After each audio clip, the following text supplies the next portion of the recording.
Olá, tudo bem com vocês? Espero que estejam todos bem. Hoje eu vou trazer uma reflexão à luz da psicologia analítica junguiana, que tem como a sua vertente, o seu cerne, a espiritualidade.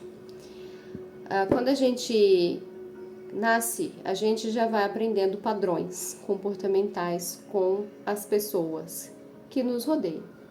Então, vocês podem perceber, quem tem criança por perto, que as crianças repetem aquilo que os adultos fazem, né? Existem inúmeros vídeos na internet comprovando isso, mostrando umas crianças muito pequenininhas fazendo o que os pais estão fazendo.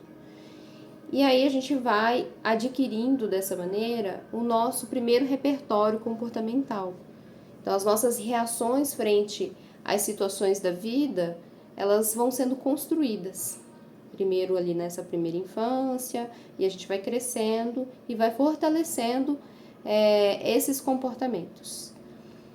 Não só pela repetição, mas também através dos nossos traumas. Aquilo que acontece com uma criança com relação aos seus pais, ela vai também desenvolvendo respostas comportamentais frente a esses traumas, aos medos, enfim. E a gente também observa que existe algo que é da natureza da pessoa, né? Então, duas crianças que crescem no mesmo lar, ainda que sejam gêmeas, trazem também um repertório comportamental diferente uma da outra, porque nós estamos falando aqui de temperamento. Cada criança, cada ser humano tem um temperamento. Então, com isso tudo, olha o quão complexo é formar comportamentos, né? Aquilo que a gente já traz, através, seja da genética, seja do nosso comportamento aprendido com os nossos pais e seja também com relação ao contexto que a criança vive, que ela vai desenvolvendo respostas. E a gente cresce e a gente continua estudando, continua se relacionando com outras pessoas, aprende comportamentos novos com outras pessoas nas relações, fortalece muitas vezes aquilo que já foi aprendido ou desconstrói. E através do estudo, especialmente falando também de muito estudo mais da parte de filosofia, sociologia, psicologia também, a pessoa quando vai estudando, ela também vai adquirindo novos repertórios, porque ela vai vendo que aqueles comportamentos que ela tinha foram aprendidos e que ela pode desfazer isso, ela pode se reinventar muitas vezes. Ela pode quebrar os padrões de comportamento, aprender novos padrões comportamentais. E hoje eu quero falar sobre, especificamente, aprofundar sobre uma emoção que todo mundo sente, que muitas vezes passa despercebido como sendo um padrão comportamental, que é a raiva.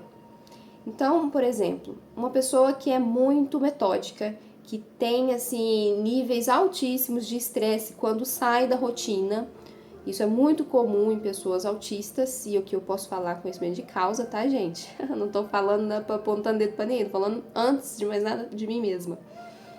Então eu tive um processo por muito tempo, e por que eu entrei nessa reflexão da gente ir aprendendo ao longo da nossa jornada na fase adulta?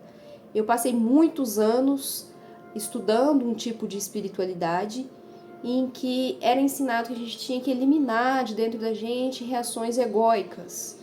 Mas ficava muito confuso, muito vago para mim, e eu tentava realmente eliminar aquilo que fazia mal para mim e para os outros. A raiva, dependendo da raiva, ela em excesso, ela prejudica o nosso organismo e prejudica os outros também. Então, ao longo dessa minha jornada de estudos teóricos, espirituais e dentro de mim, em auto-observações, em auto-análise, em auto-reflexões, eu fui modificando também os meus padrões. Só que em um determinado momento eu entendi que eu não precisava reprimir a minha raiva, porque a minha raiva ela estava muito ligada ao autismo. Quando algo sai do meu padrão, quando algo sai da rotina, quando eu tenho que lidar com algo inesperado, é muito natural que eu seja intensa na minha raiva. Então, certo dia aconteceu algo muito interessante e que me fez unir essa reflexão de aprender padrões comportamentais com a raiva, com essa emoção da raiva que eu senti. Porque eu sempre explodia e ficava muito tempo naquela explosão e revivendo e remoendo e demorava a mudar o estado mental. Com os anos eu fui aprendendo a modificar os meus estados para não prolongar por muito tempo um estado de raiva. Então eu senti essa raiva por uma quebra no padrão da rotina, algo inesperado que aconteceu no dia, fiquei com essa raiva e fiquei com vontade de xingar uma pessoa. Coitado do meu marido. Só que eu não xinguei. Eu segurei, fiquei com aquela raiva e saí para levar as crianças para a escola. No caminho, eu observei, eu fui respirando, contive a fala, falei, não vou mandar mensagem, eu vou me acalmar, e fui respirando. E em algum momento, eu parei num semáforo, que eu sempre passava com pressa e com raiva dele, porque ele demora muito. E nesse dia, especificamente, que eu estava com a raiva no talo, eu olhei fixamente, de uma forma muito diferente, muito autística, muito particular minha, mas que talvez aqui possa te inspirar, mesmo que você não seja autista. Então eu fiquei olhando fixamente para aquele semáforo e é como se o tempo tivesse parado. E eu fiquei observando aqueles círculos, aquelas bolinhas, são bolinhas bem pequenininhas que ficam ali no semáforo, e naquele vermelho havia tons de vermelho diferentes.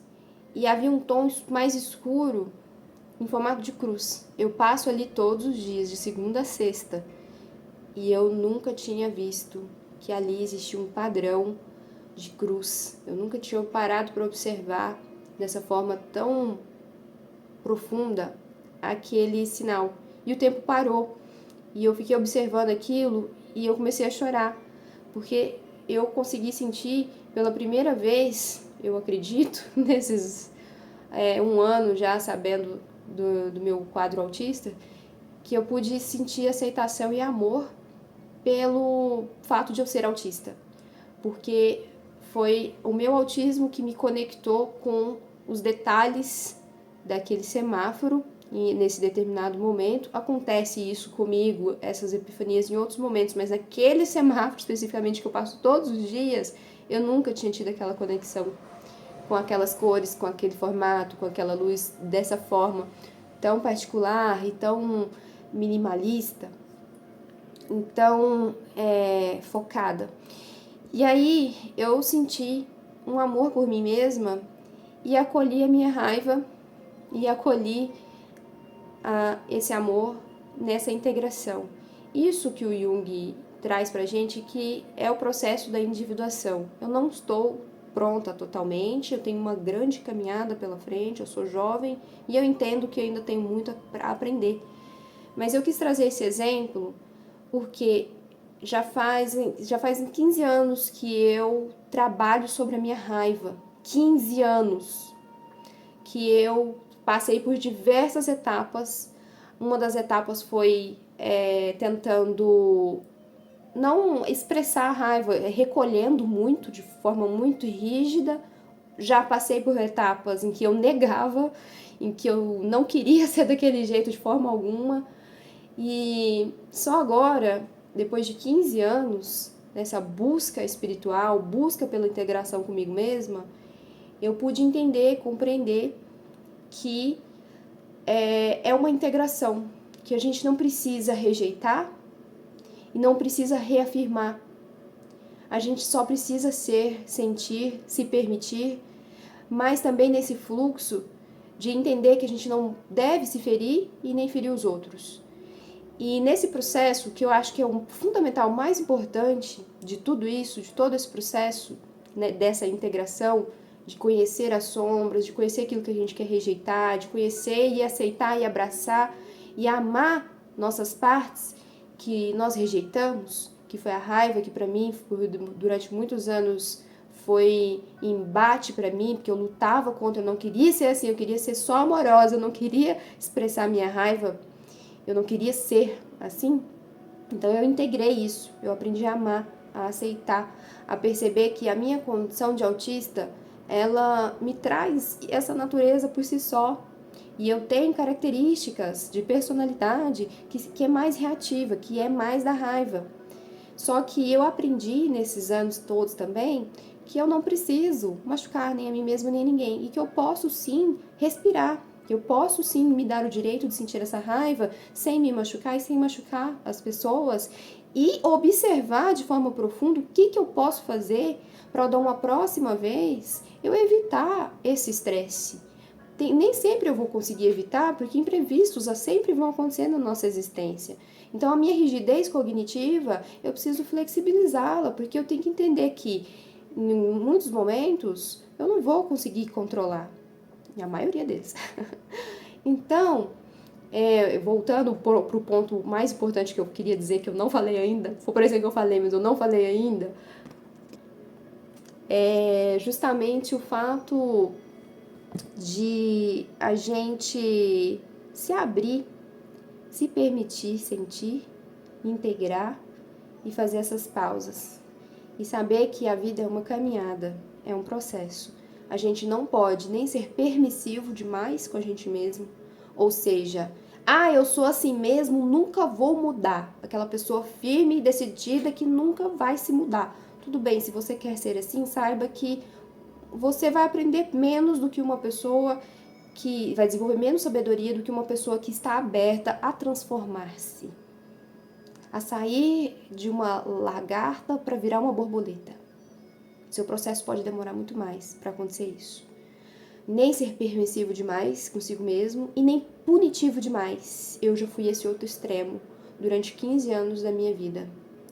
15 anos eu fui extremamente autocrítica, tive muita autocrítica, tive muita punição comigo mesma, tive muita rejeição, muita negação.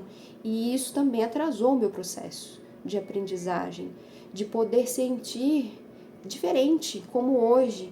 Passou muito rápido, nunca tinha acontecido comigo de passar em 10 minutos a minha raiva do limite, sabe? Eu tava no meu limite de raiva, de vontade mesmo de xingar alguém. Só que eu segurei, respirei e de alguma forma me conectei, aceitando que sim, tudo bem, eu fiquei com raiva, acontece, mas vamos nos acalmar agora, vamos depois de me acolher a mim mesma. Não é sobre o outro, é sobre mim, é sobre o meu estado. Não vou despejar, vomitar no outro aquilo que é meu, mas eu preciso transmutar dentro de mim essa emoção. E também não rejeitei, abracei, acalmei, respirei, deixei as crianças, olhei para o semáforo, integrei, silenciei. É importante fazer pausas, silêncios. E essa caminhada, ela tem que ter muita autorreflexão. Diariamente. Não aconteceu isso de ontem para hoje. Aconteceu em 15 anos um processo de autoconhecimento profundo sobre a raiva em mim, sobre o que estava por trás dessa raiva. Tem muita coisa, gente. Tem um livro. Dá para escrever um livro para falar sobre a raiva em mim. É muito particular. Embora ela tenha padrões parecidos para as pessoas, mas para mim ela operava de uma certa forma. Então, em certos contextos, em determinados contextos, e tudo que eu fazia comigo mesma, a minha rejeição, a minha negação, porque eu estava no caminho espiritual, eu não podia agir daquela forma, eu não posso ter raiva, meu Deus do céu, quem sou eu sentindo raiva? Eu sou um ser humano, eu entendi que eu sou um ser humano. Antes de querer ser um ser espiritualizado, a gente precisa aceitar que a gente é humano, falhos, imperfeitos. E aqui a minha raiva, durante a minha jornada, estava ligada muito a essa questão de ser sempre rígida comigo mesmo, sempre exigente, exigindo que eu fosse mais, que eu fosse melhor, que eu não fizesse isso, que eu não sentisse isso. Gente, quanto sofrimento a gente causa tentando se libertar do sofrimento, tentando se despertar, tentando se conectar consigo mesmo, com a vida, com a beleza. Tem que ser leve, tem que ter acolhimento, tem que ter compreensão de que a gente é ser humano. É esse amor por essas manifestações que a gente não gosta, que a gente acha que são as sombras, que a gente acha que tem que eliminar a todo custo. É esse amor que traz a transmutação, que traz a transcendência, que traz a modificação de padrões.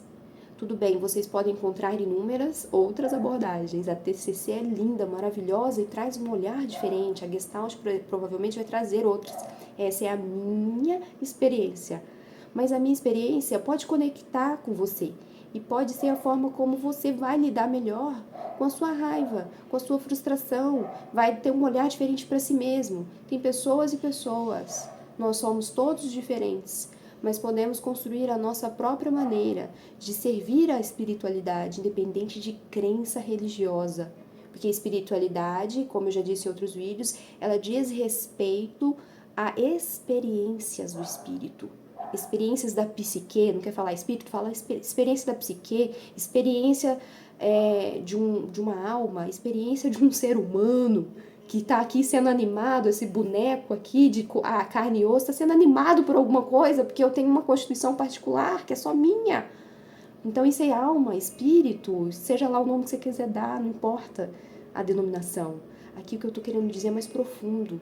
Cada um vai ter uma maneira de se conectar consigo mesmo. Cada um vai ter uma maneira de pegar um método e se transformar numa pessoa melhor, num ser humano melhor para si mesmo, para os outros, para ter uma vida mais tranquila, ter mais paz, para a vida trazer mais significado, sentido e ter mais flores perfumadas nos nossos dias.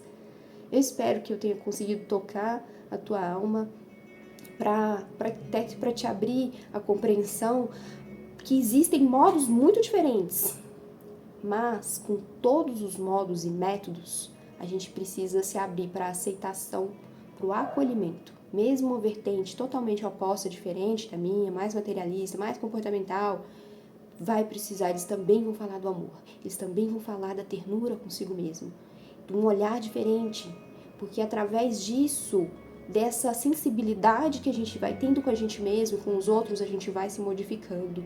Na dor mesmo. Mas a gente vai transformando essa dor em sabedoria. E tudo vai mudando, a nossa percepção vai mudando, a relação da gente com a gente mesmo, da gente com as outras pessoas, e vai fluindo a vida da forma mais harmônica.